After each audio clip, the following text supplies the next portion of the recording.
All right. Hi, everyone. I'm Michelle Cobb. I'm Executive Director of the Podcast Academy, and I'm super pleased to have with me here today one of our board members. Rekha Murthy is also a consultant in the podcast arena. So she's going to talk to you today on many things podcasts. I will remind you to please use the chat box if you're having a technical issue, but if you have a question, which we will be taking at the end, or some commentary, because Rekha is going to ask you to put some commentary, please use the Q&A box so we can be sure that it is captured. All right, that's enough for me. Take it away. Thank you, Michelle. Hi, everyone. Thank you for coming. It's kind of hard to follow on yesterday, so this is taking a lot of compartmentalization. But I guess, the resolve here is, we've got to get our voices out there, and we have exciting things going on in the world and in our country. And so let's think podcasts now and think about how to amplify the work that we're doing on all fronts. I hope everyone's hanging in, staying well, and staying reasonably sane. I was going to say that we don't have a lot of slides today, so I am totally fine. Like, if you want to just listen and take a walk, you could do that, depending where you are, how cold it is. There will be the recording, so if you want the slides later, I'm sure Michelle can share those. We will be doing two kind of hands-on exercises, but again, the slides will have the kind of components of that. So if you're not up for doing that now, that's totally fine. So just a little framing of what we're going to do today. We're here to talk about setting yourself up well, setting your podcast up well, content strategy, as well as some really DIY and hands-on ways that you can grow your audience. I'm not a marketer, so I don't do paid placements. I don't really look at analytics. I just know what works based on the clients that I work with. And just having done this for so long, that over time, this kind of work is what helps you grow your audience. So today it is going to be really about two things: the things that we can do to set ourselves up well, and the things that we can do to always be growing our audience. So getting your house in order, and then inviting people over. Then at some point, if you have funds, if you have money and you want to go hire somebody to do more of this for you, because I know we're podcasters, we're introverts, it doesn't come easily to us. There's a reason why we chose microphones, but you actually need a little extroversion to do some of the audience building. And so at some point, if you have money and you want to hire someone else to be your extrovert, that's great, but you will have set yourself up well. So I'm going to talk for about 30 minutes, hopefully less. We'll have a couple of hands-on exercises, and then I really invite you in the Q&A to submit questions, but also ideas and comments. The idea here, what I'm really hoping to have us do here is go through what some of which will feel like common sense tactics, but it'll be methodical, it'll be strategic, it'll be sequential. It will also hopefully be empowering and give you some things to work on when you leave the session. So as you're thinking alongside me, feel free to put some of those thoughts in the Q&A. So a little bit about who I am, besides being a founding member of the founding board member of the Podcast Academy. I, for the past 5 years, have been a podcast consultant. My previous time has been at NPR as an actual hands-on producer. I spent years at PRX bringing broadcast radio into the digital world, and I helped launch Radiotopia a while back. In a past life, I was a web and mobile user experience designer. So I kind of bring all of these different ways of thinking to the problem at hand. A lot of my consulting work is around early stage podcast design, like concept design. It also is, because I know a lot of people in the industry now, it's about connecting people for partnerships and for growing audience, often as podcast promo swaps and things like that. So I also do some editorial work.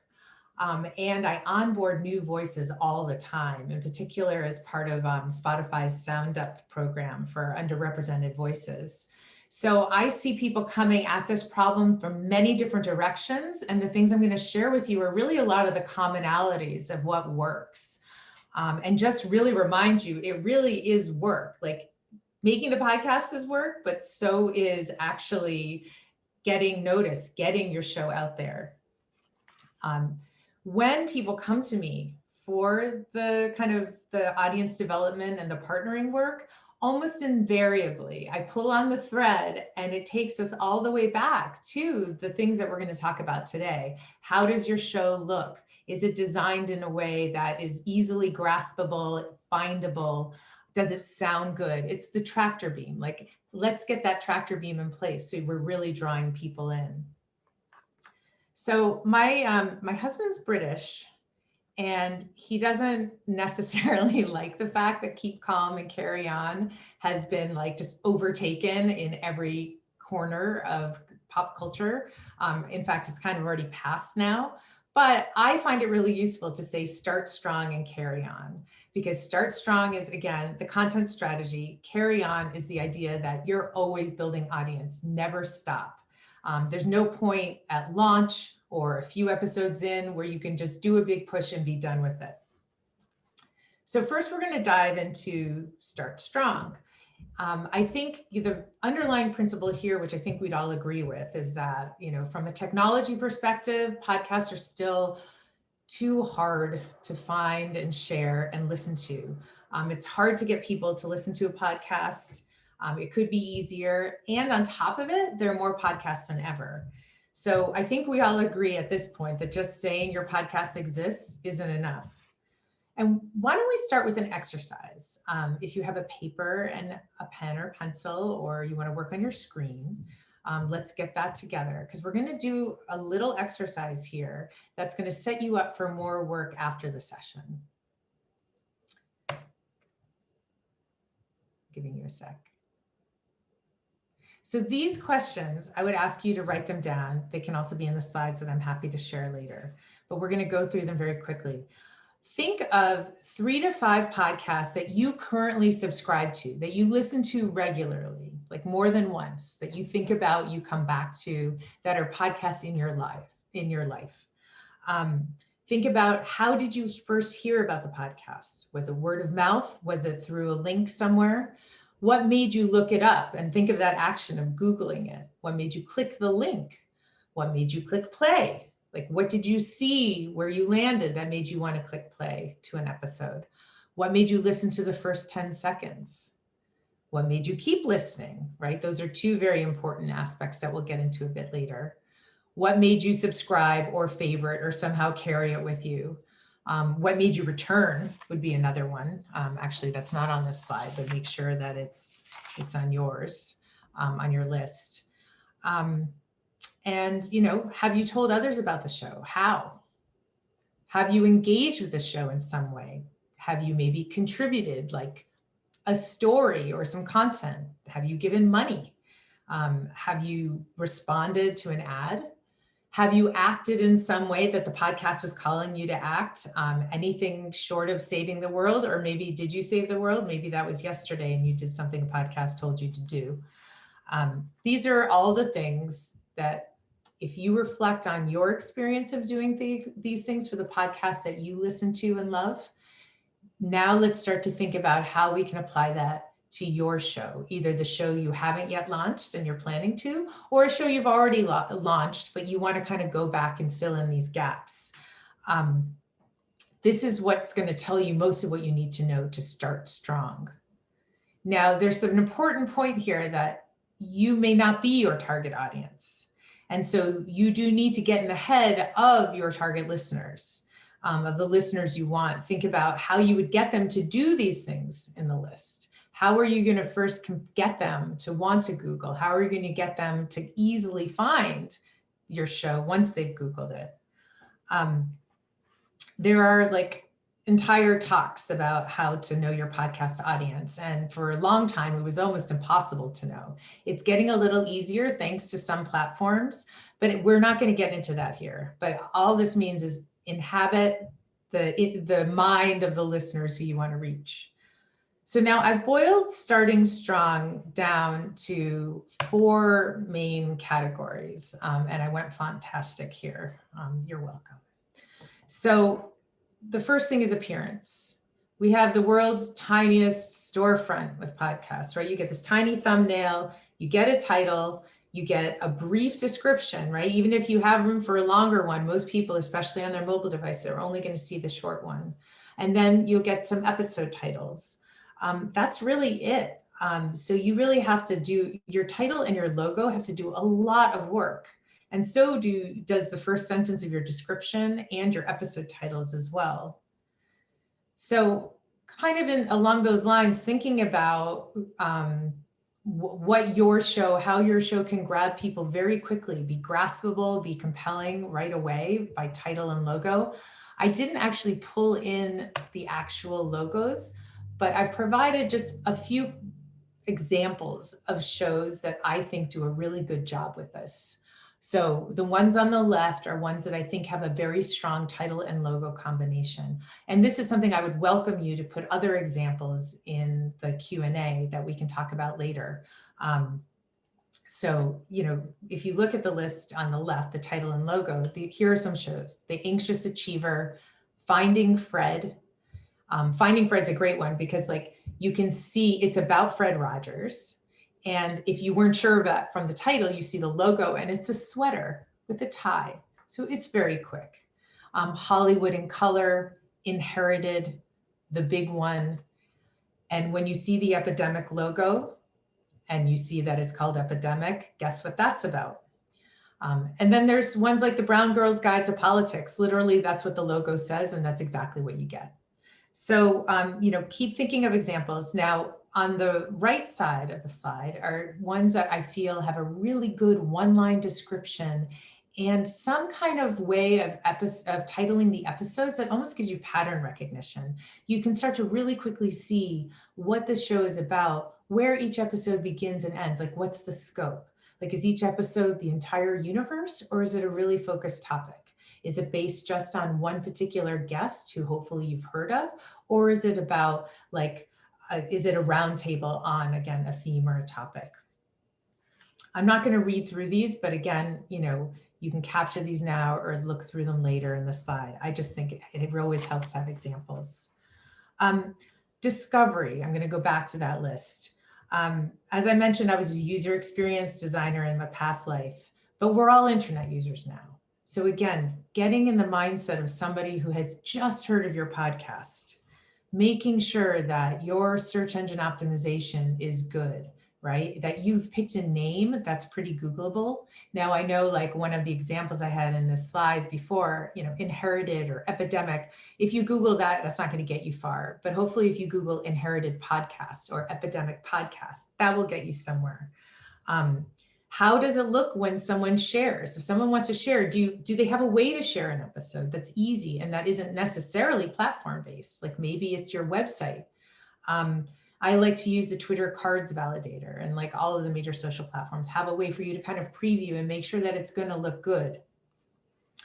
Some people choose to have a social media account for their podcast. I don't necessarily think that's essential if you feel like it's going to be another thing to manage. But maybe there's a hashtag for your show. What I do think is essential is having a website, even if it's basic, and something that looks good on mobile, that's a landing page that very quickly can help people link to the platform, their preferred platform to listen. I also think it's really essential to have a web page for each episode, because then if somebody wants to share a specific episode, there's a link. Make sure that link appears well in the places that you want to share. Hopefully you're all following me now still. So two more things: content and launch. Content is really, I'm going to leave it at quality matters. If you want to be discovered, you need people to share. Sharing, we still find word of mouth is one of the most effective ways to get shared and to grow your audience. Word of mouth comes from somebody really feeling like they've connected with your content, that your content is good. You want to grab people in the first 10 seconds. You want to hold them till at least 90 seconds, at which point they're much more likely to listen all the way through or most of the way through, which is really your goal. Make your content good, not longer than it needs to be. And always assume that any episode of yours is somebody's first episode. So what that means is every time you intro your show, even if it's your 50th episode. Not only say the title, give that little tagline of what this show is about. And if you're the host and your credentials are really critical to the show, remind people who you are. For example, if it's a show about mental health and you're a licensed psychiatrist, mention that each time. Don't ever assume that people are going to have known or have even read the description. Finally, for this start strong section, some of this content strategy stuff, I just want to talk a little bit about launch.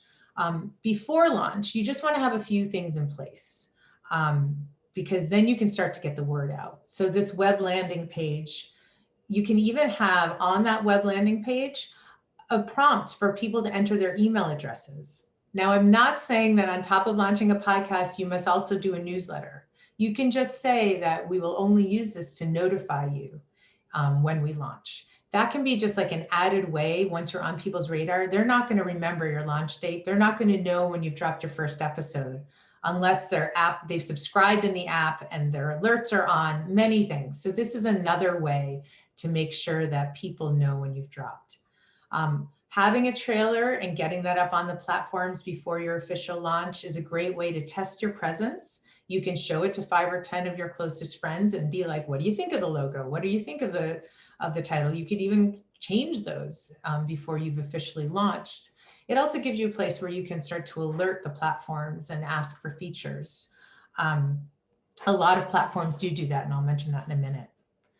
So again, this may feel very common sense, very foundational, but as you go through the list, it's a checklist for you to really think about, have you covered all these bases?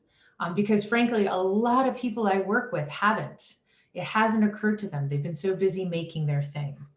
So even if you've already launched, it's not too late to go back and think about all of these 4 things. So now I wanted to talk about the second half of this concept, start strong and carry on. Actually getting and growing your audience and keeping working at it. So a good launch is nice, but it's probably not when you're going to get most of your audience. So go ahead, announce it everywhere, tell everyone about it, but then make plans for what you're going to do when you have 3 episodes up and 10 episodes up and so on and so on. The biggest question I get is, when should I promote my show? I mean, again, I think it's pretty clear at this point, I'm saying all the time, but I think on top of that, it depends on if your show is ongoing or if it's a limited run show.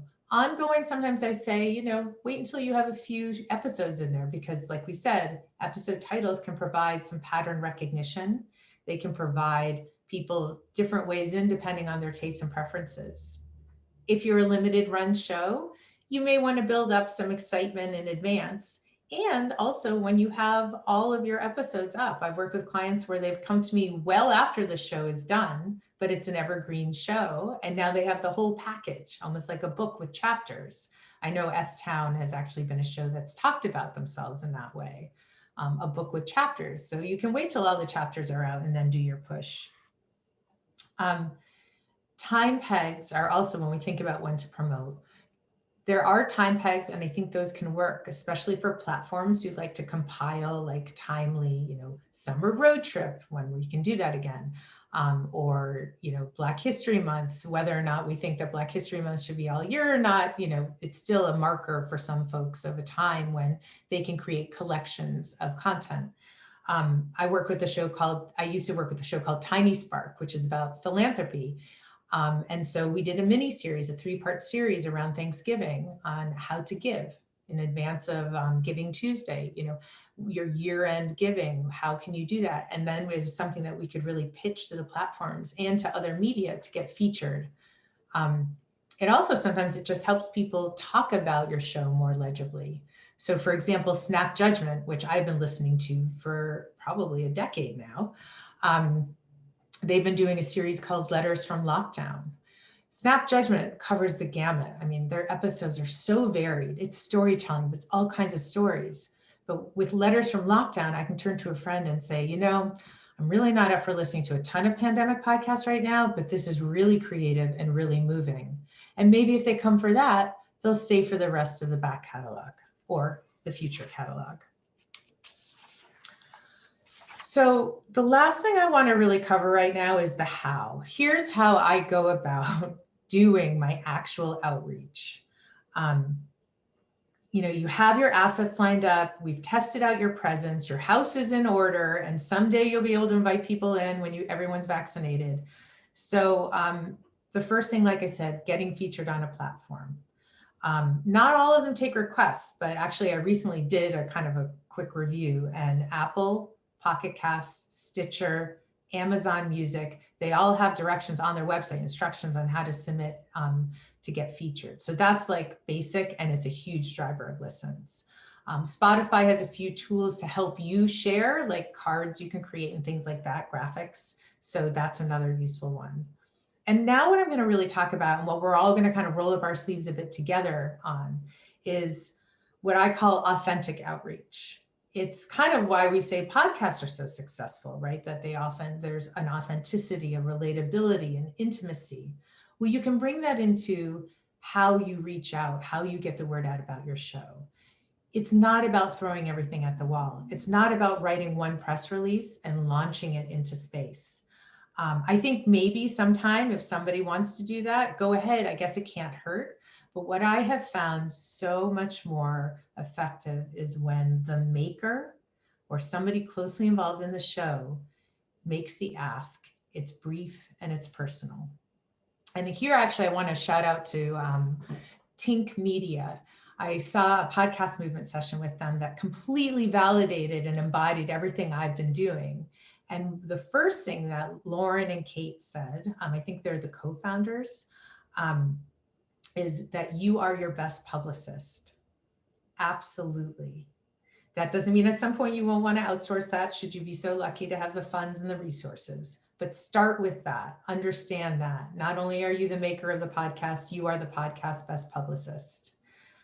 Lauren also said something that I thought, that's exactly my experience. She says that when people ask me what database I use for marketing, I say, I am the database. I am the database. I've been in this business for so long. I do know tons of folks, especially in podcasting. I make connections all the time for cross promotion. You will not be the database. You are not doing it that way, but you can be your database for your show and the adjacent media and the adjacent people you want to reach. So that's here. Now I'm going to walk you through the process of creating your own mini database, basically. So 4 categories. Get out that pen and pencil or that blank sheet on your Google Docs or whatever it is, and write down these 4 categories. And we're going to make lists. I'm going to just get you to the criteria of the list making, and we can go further in if you want during the Q&A. Podcasts and radio, list out who has listeners that you want. In some cases it's who's addressing similar, adjacent, overlapping topics to you. One thing that I think is really cool with this is that for a while, I think broadcast has actually had mixed reviews as to whether you can grow your podcast audience by getting mentioned on broadcast. But NPR obviously has succeeded at doing this for years, because when they promote their own podcasts on broadcast, it works really well. iHeart is also doing this more and more. Obviously, most of us don't have a radio network, but I think it is worth reaching out to a couple of radio shows, either to be a guest or to have them mention or buy an ad on their show, and see how that works. For some shows, I think it works better than others. There's a new tool by a company called Rephonic. It was in today's Pod News newsletter. I've been hearing about podcast neighborhoods for a while because I follow Pacific Content's really helpful newsletter. Podcast neighborhoods is this concept of adjacencies, like what podcasts are operating in your kind of constellation. So think around there, just make a list. It can be just maybe 10 to 20 shows. Media, whose writers have covered similar podcasts or other related non-podcast media or topics. Organizations, who has communities who would get value from their show, who might share your show in their newsletter. And then influencers, obvious, like who would be most likely to tell people about your show. Sometimes there is an important distinction I want to make here very quickly. Sometimes you're going to promote your show. Sometimes you're going to promote an episode, because sometimes your episode is the most relevant way into a particular community. For example, Criminal is a podcast where they cover all crime in all of its forms. They've been around for ages. I worked with them for years. And they have one episode that's about police violence. Well, that's something that can be outreach to a particular community. Compare that to the episode about a stowaway on a cruise ship. That might actually be good for a pandemic podcast, because cruise ships were all the big news last spring. So different episodes may have different ways in. The hope, though, is that when you bring people back for that episode, they stay for more. So, what I think would be good is to go through each of these categories and make lists. Media is obvious. Think about the blogs, think about, different publications and newsletters are huge drivers of podcast listening. So anytime you can find a newsletter. With organizations and institutions, think about nonprofits, university centers, companies, trade publications or organizations. Get on hidden listservs, get on Facebook groups. It can be trickier, but and you need someone who can authentically recommend your show. But when it works, it can be really great for you to find the people who really want to know about your show. Also, with influencers, guests, inviting high profile guests onto your show and making sure that they share, that's always really good. And then I just want to have a moment. Oh, this isn't loading right now. Well, unfortunately, I don't know, I'm having a graphic issue, but I was going to show a show that I worked with briefly, Drilled, is a podcast about climate change. Well, Chris Sacca, who has 1.6 million followers on Twitter, did a huge shout out to how wonderful it was. Chris Sacca is a former VC who's doing all sorts of interesting stuff now. Well, honestly, we don't really know how many people that one tweet sent, but we also didn't care, because the fact is we were reaching people who we wanted to reach, who are operating in the same space of climate change or who care about those issues. And sometimes, I know this is about audience, but actually it's also about influence and impact and achieving whatever goal it is for you, becoming the podcast that people in your desired niche know about. So, sometimes this kind of outreach may not feel like it's having immediate effects, but I can tell you I've worked with clients who are ending up with film deals, or in the case of Drilled, excerpts of that podcast have been read on the Senate floor. How many listens did that drive? I don't know, but do we care? There are things like that that are worth, keeping in mind. Maybe you change a policy, maybe you get a book deal. A lot of people ask me how to approach the outreach, especially if you're not great at, cold emailing somebody. I get it. So I'm going to just quickly, before I kind of wrap, I'm just going to quickly kind of go through a few things around how you ask and what you ask for when you're approaching people in these 4 categories. If you have a warm introduction, use it and make it personal. Keep your email brief. It's not a press release. Point people to those assets that you already have from starting strong. Just send them over to the link. Make it sound like you have actually listened to their show or read their pieces. Ideally, you would. So even if you reach out to fewer folks, but it's more personalized, more customized, you will be more effective. I see it all the time. Sometimes you point people to your website, but if, let's say on Apple, which has reviews, if you've got a lot of great reviews, point people there. And have an ask. What should your ask be? That's another question I get all the time. It actually doesn't have to be big. And you can invite your target to suggest something different, but you should come with something you can recommend. Here are some of the ones very quickly that I find very effective. Promo swaps, that's huge. What that can mean is that you literally pre-record a 30 or 60 second, almost like an ad that goes into the other podcasts, ad slot, and they do the same for you. Or the host can just shout out to your show and vice versa. Hosts, you can go deeper though. Hosts can interview each other. I introduced The Longest Shortest Time with the Mashup Americans, and they each did an episode together. You can collaborate on an episode. I worked with Earth Rangers, which is an environmental podcast for kids in Canada. Well, they make so much content. I introduced them to Chompers, which is a toothbrushing show from Gimlet that gets kids to brush their teeth. Well, so now they can hear about cool animals while brushing their teeth. And you've saw, in a way, even though I don't know if Earth Rangers ended up mentioning Chompers too, you've solved a problem for the person you're asking because they were looking for content. Maybe you offer content. Maybe if you don't yet have a huge audience, you're bringing an expertise. You're solving something else for them. Sometimes there are shows that will go right out and episode share. That's not as common, but it's so beautiful when it happens. 99% Invisible has done this a lot. They've aired episodes from The Stoop, from An Arm and a Leg, and that has definitely sent lots of listening to those other shows.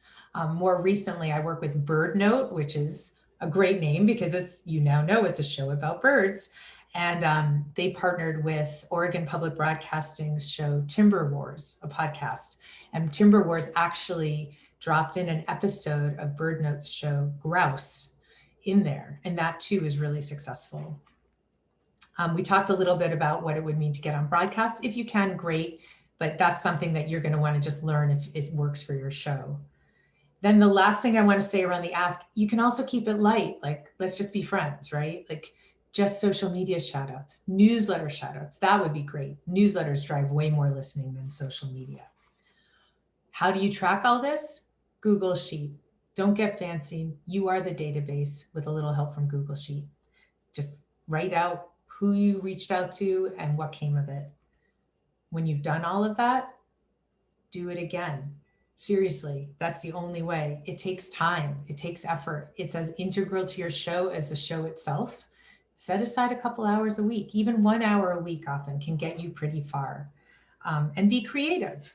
You know, make sure you ask your listeners to get involved in spreading the word. Is there a fun way you can get them to do that? Do a live event on IG or on Facebook. Write a think piece or a relevant piece, a funny piece for a publication that then just said, basically sends people back to your podcast. You can have virtual podcast listening clubs, like a book club, right? I find getting into it, either having your own Facebook group, which can be a headache, but some people find that keeps people really engaged. Go to all the conferences. It's a lot easier now that we're all online, right? Here I am getting the word out about me, and I'm just sitting in my basement. So how can you sit in your basement and get the word out about your show? And think cross media, like do a graphic novel or a book of illustrations or a book about your podcast, and just see what works for you. I have talked way too long.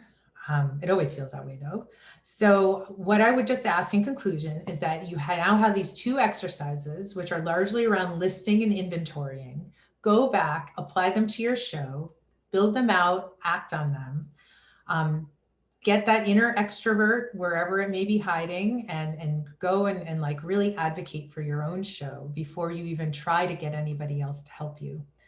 Start strong, carry on. And now I think we can go to Q&A, and I really look forward to just people's ideas, where this is landing, where it resonates, and where I can answer questions, I will.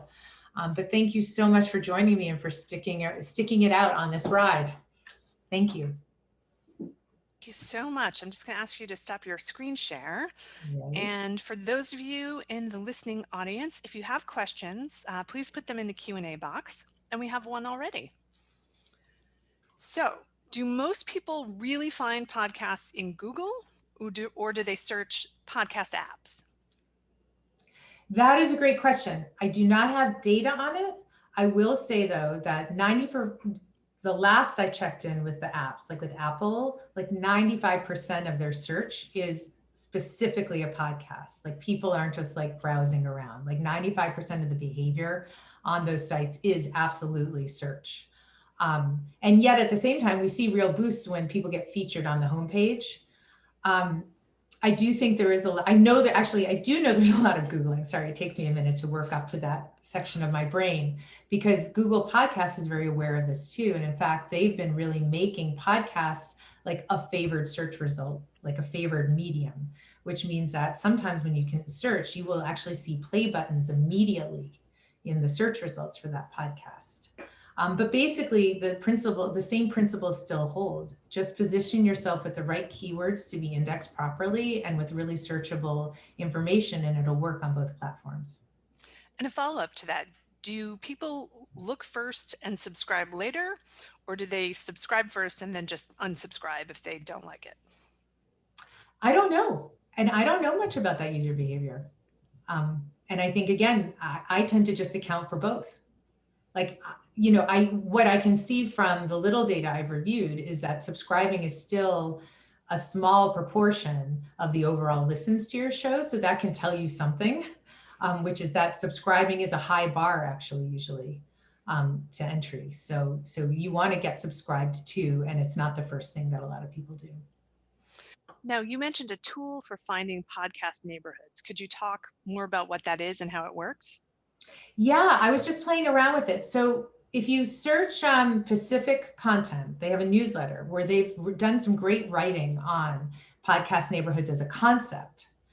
And so I don't know, Michelle, if you find it and you want to throw it in the chat, great. But then I just saw today that this company Rephonic, Rephonic, has actually made a tool where you can literally put your podcast's name in there and see, thanks, Michelle, see the actual like shows that are adjacent.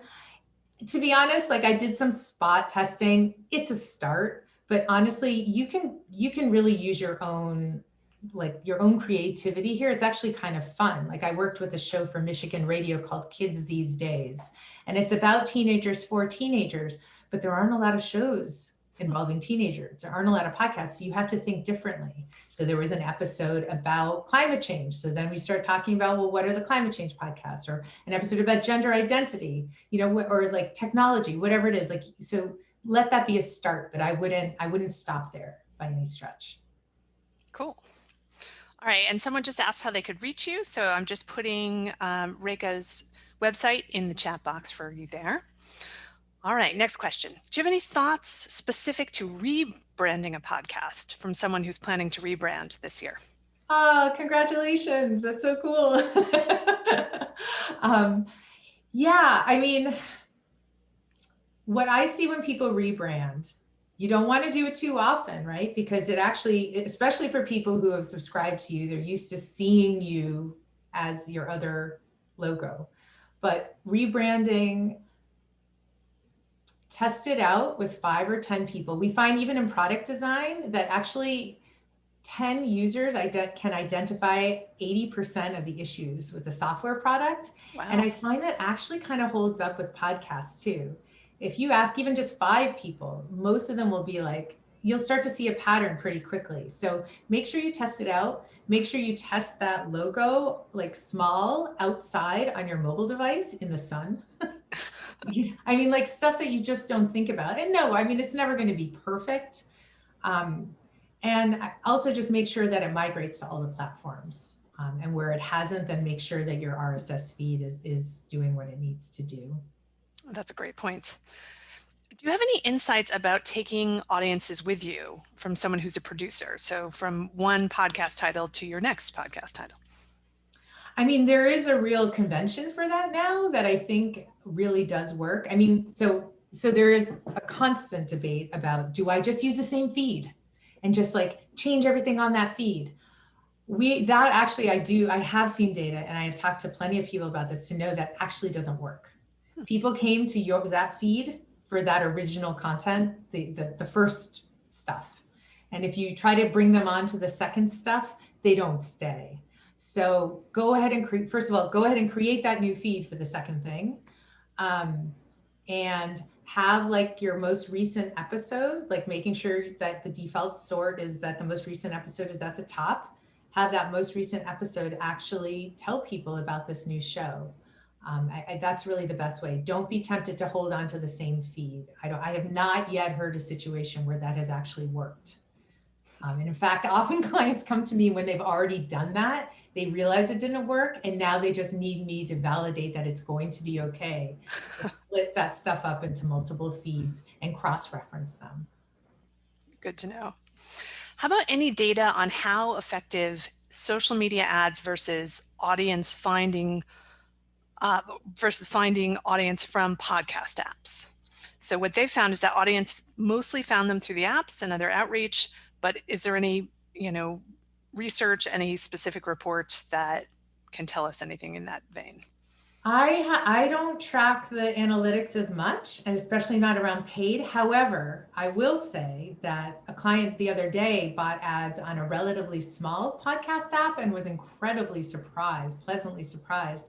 It was Overcast. They bought ads on the app and they were very surprised by how much that sent them.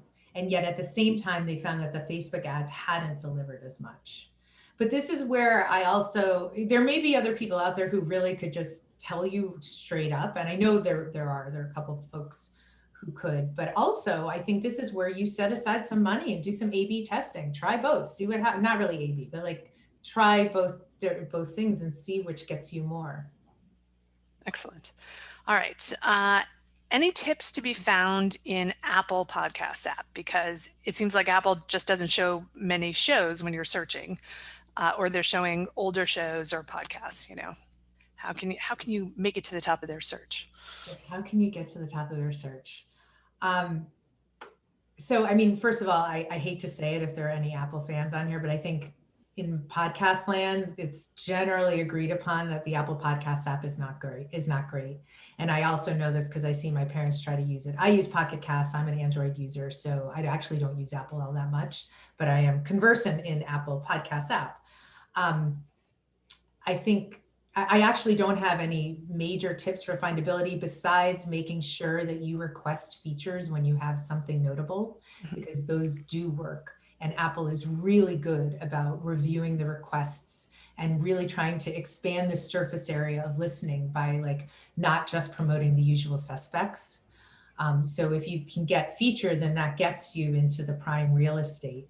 I believe also that they do scan some of they do, sorry, let me try that again. Use the RSS feed, and they have like a guide on their website on how to best deploy the RSS feed for specifically Apple Podcast things. So like making sure that the authors are appropriately called out in the field, so that when if people search for a name, I know that Apple has been rolling out the ability to find, like if I search Michelle Obama, I could find all podcast episodes where she's guested, things like that. So making sure your RSS feed is really optimized. And then also Google Podcasts also has a good guide for this. I don't know there, I think it's useful to be optimized for Google Podcasts so that when you appear in the search, you look great. I don't know how many people are actually using the Google Podcasts app. Oh, and a good comment from the audience here. If you search for your podcast name and you're not the first result, you need to have a different podcast name. Yeah, I'm not an SEO expert anymore, or I'm okay. I actually think at this point, there's enough of a convention that, like I said before, if you search Inherited, you will not get the show Inherited, but I would have hated for them not to name it that. I think people know that to search Inherited podcast. Right. But yeah, I do think being very attuned to the name and choosing wisely, and definitely searching to make sure that you're the only podcast with that name. It's amazing to me how many people I work with have forgotten to do that. And then they end up choosing, they get really, really wedded to a podcast name that really is already being used. And all the social media handles are taken and things like that. So yes, it's a good practice. So someone wants to know how you connect with Apple for those features. I think you said it was on their website. Is that correct? Yeah, they're pretty transparent. They have a whole podcaster portal and a lot of documents on their website, really and Spotify also has great resources. Spotify for podcasters. Pocket Casts has a newsletter where they literally will say, here's what we're looking for. Here are some collections we're building this month. Please send us your stuff. I mean, Stitcher also has podcaster resources on their website, so it should be pretty easy to find. Now, someone says many online articles listing recommended shows in a particular category in a particular category, recycle the same shows again and again. So how can you pitch these online publishers to include your podcast in an upcoming piece? Oh, that is such a good point. And actually, I was just talking about this with another Podcast Academy board member the other day, Christy Mirabal, because she used to work at Stitcher, where she was doing a lot of this curation. And we agreed that it actually takes extra effort on the part of a curator, be it on a podcast platform or in the, Refinery 29 list of podcasts you should be listening to while it's snowing, like whatever, whoever's doing it, right? Like you can choose to bring imagination, creativity, and a little bit of extra effort. Or you can just go with the usual suspects because somebody else already recommended them. So it's safe and you've got a deadline. There's no great answer for it except to when you're doing your outreach, and let's say you found the person who's writing about podcasts for Teen Vogue. When you reach out to them, say, make sure your concept, you have a very brief description, and maybe make some comparisons to shows that get covered a lot. I mean, people love to be like, it's Radiolab meets X, or it's the This American Life of blah. Maybe let's move on from those two examples to shows that are really podcast native. But I think where you can compare, even when I do pitches, when I work with clients to pitch their show ideas before they're even made, people really love the pitch targets, the recipients really like to have some sense of existing well-known shows in their comparison. And how about successful listener donation strategies? Ooh. I really like this. And this is where, like, these are really good questions that I think also, hopefully everybody else, it's like inspiring everyone to think about this stuff. I know that obviously there's Patreon and there are good resources around membership. I know Glow has been getting more, like they have some exciting work around membership and like also podcast referral programs.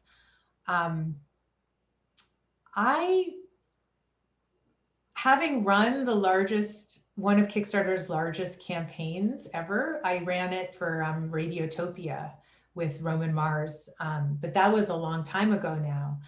I found that inviting people to give whatever they can is the most effective thing.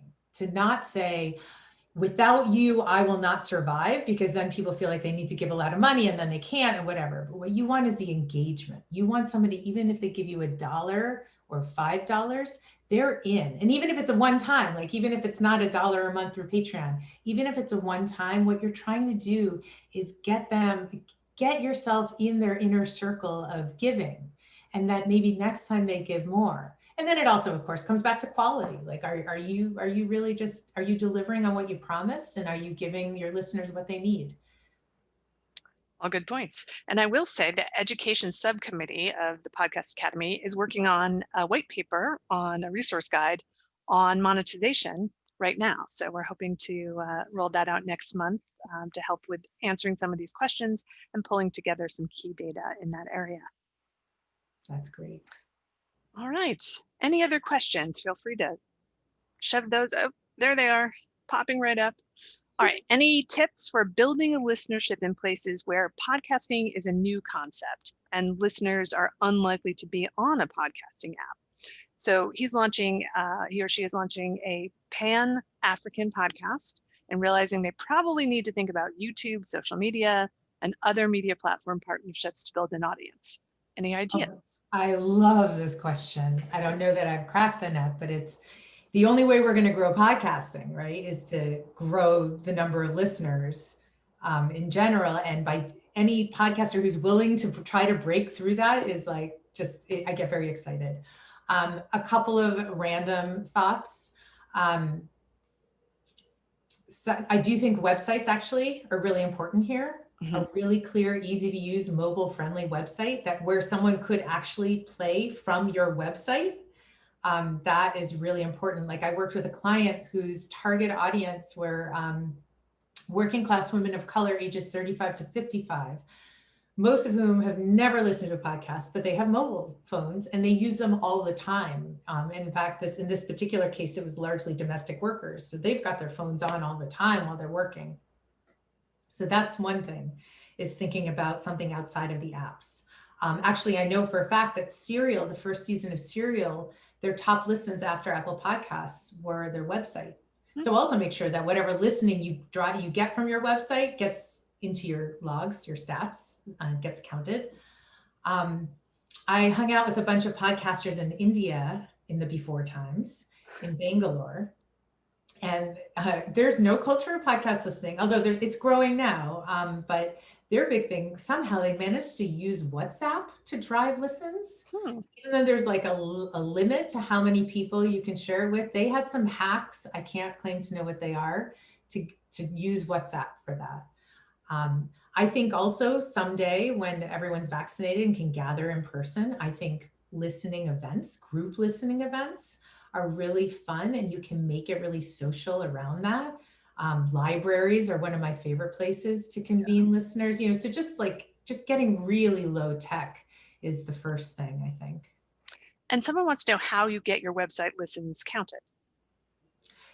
That is a good question. I think a lot of the hosting services now that host your podcasts will provide an embedded player, a player that you can embed on your site. So I think that would be the best way. I'm sure there are other hacks and solutions depending on how much technology you have, but that would probably be the easiest. And a number of those services also will set up a website for you. So it's not as complicated or, that you're playing with, but at least you'll have a place where all your episodes can be found that you can drive people to as well. That's great. All right. Any other questions? This was so helpful and interesting. Thank you, everyone, for all your participating. I know it was really weird to just talk at my own slides for a while there. And I'm just so grateful that you all stayed with me, and you have given me such good stuff to think about as well, and that I'll work into other talks. And really, feel free to share with me. Either I'm on social media, Rekha6, REKHA, and the number 6. Or through my website. I think my email address is even on there. If there are shows that you think do an outstanding job of logo plus title or description or episode, or if there are other things that have really worked for you, this really continues to be I am my own database, which means you can feed me and vice versa. So share with each other, and please feel free to share with me what's been working. And one more question just came in. Any rules around numbering your episodes or not? That's funny. I haven't tuned in for a while, but for ages, I was a huge, do it, but make it short, right? Don't write out the name, right? You only have a little bit of title space. So don't write episode 15, because then you've just lost all your title space. Right. I think Apple has maybe different rules for this now, but they've actually, I think there was some debate as to whether they even want people to put the number in the title. They want it in the metadata in the RSS feed. I think that's fine. Just make sure it plays out correctly on all of the other platforms as well, because there's nothing more annoying than not knowing you've landed on a serialized podcast page and not knowing which episode to click first. But I think at this point, they're doing a pretty good job of writing it in for you, as long as your RSS feed was properly labeled. Excellent. All right. Well, thank you so much. Thanks to everybody for being here. And I will stop the recording, but know that